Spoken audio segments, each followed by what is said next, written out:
Sr. Presidente, Srs. Membros do Governo, Senhoras e Senhores Deputados, vamos aos números, Sr. Ministro e Sr. Secretário de Estado.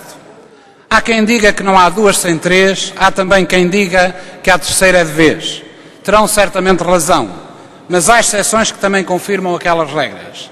Na verdade, para tentar convencer a maioria absoluta do PS da razão que nos assiste ou da justiça de alterações que a justeza e a equidade fiscais há anos reclamam, não bastam nem duas nem três tentativas. É preciso muito mais e mesmo assim não é nada seguro.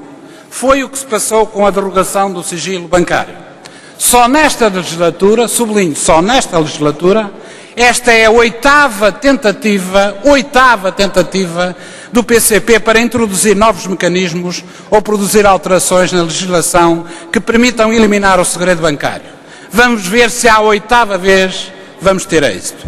E já agora, Sr. Secretário de Estado, não contabiliza a favor do Governo uma iniciativa legislativa que foi chumbada no Tribunal Constitucional e que o Partido Socialista ainda hoje conserva escondido numa gaveta no grupo parlamentar.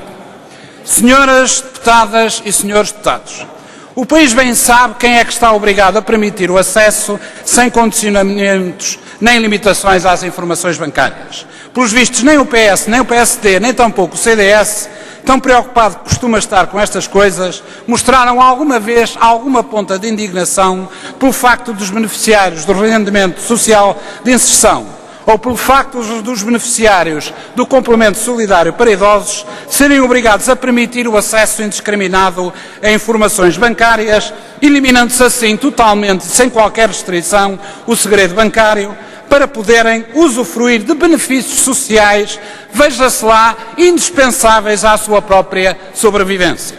Para estes contribuintes, ninguém se preocupa se há ou não há segredo bancário.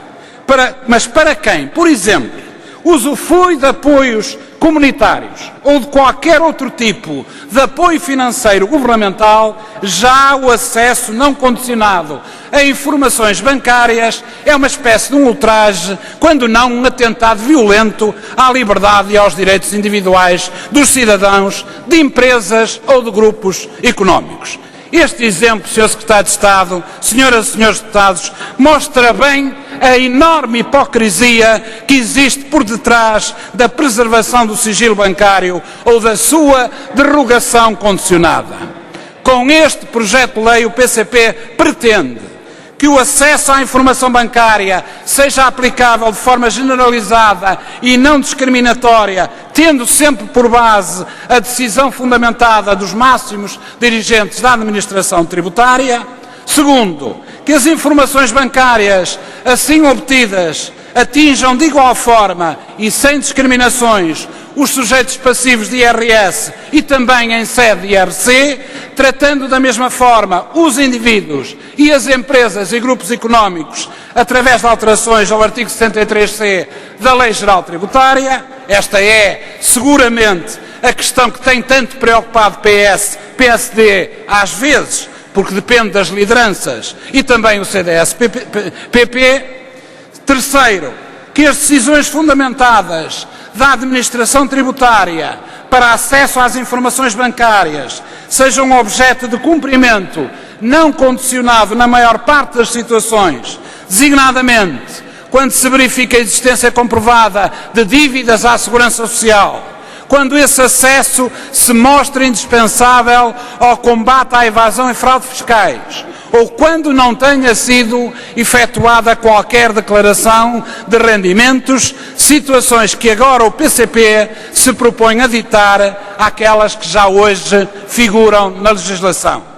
Quarto, que igualmente as decisões fundamentadas da administração tributária sejam objeto de cumprimento não condicionado após a audição prévia obrigatória aos interessados, portanto, não passível de recurso com efeitos suspensivos. Esta é a diferença substancial relativamente à proposta do Governo em todas as restantes situações hoje previstas na lei, desde aquelas que contemplam a existência de subsídios e apoios financeiros públicos, até aquelas que prefiguram o acesso a informações bancárias de familiares ou terceiros com relação especial com os contribuintes.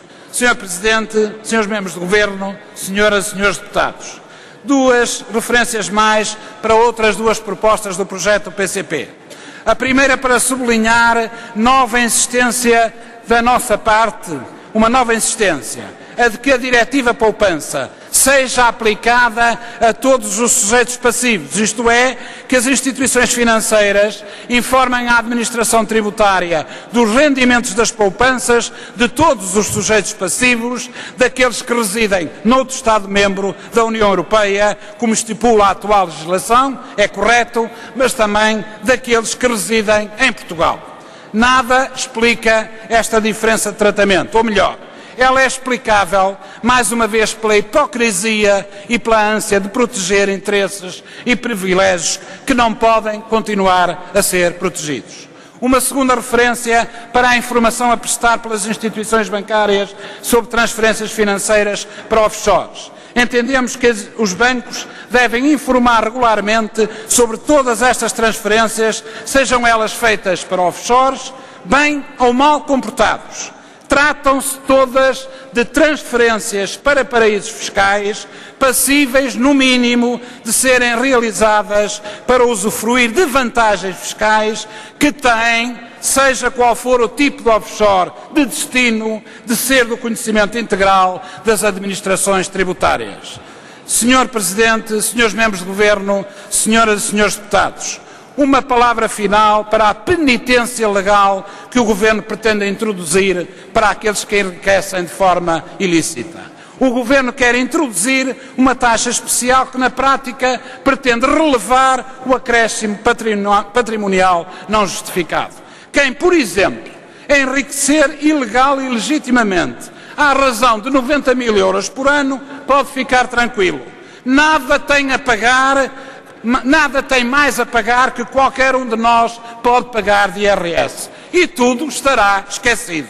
Quem, por outro lado, enriquecer ilegal por valores superiores a 100 mil euros em cada ano, então terá que sofrer uma pequena penitência suplementar correspondente a um acréscimo de 18 pontos percentuais na taxa do seu IRS. E tudo ficará assim, não se fala mais nisso, somos todos amigos. O Governo e o PS parecem continuar a agir como avestruzes, metendo a cabeça na areia perante uma realidade. E a realidade mostra, como o PCP já aqui demonstrou, com o seu projeto de lei para a criminalização do enriquecimento ilícito, que a maioria dos penalistas e investigadores judiciais deste país considera, de forma consensual quase, que a não criminalização do enriquecimento ilícito é o principal obstáculo ao combate à corrupção.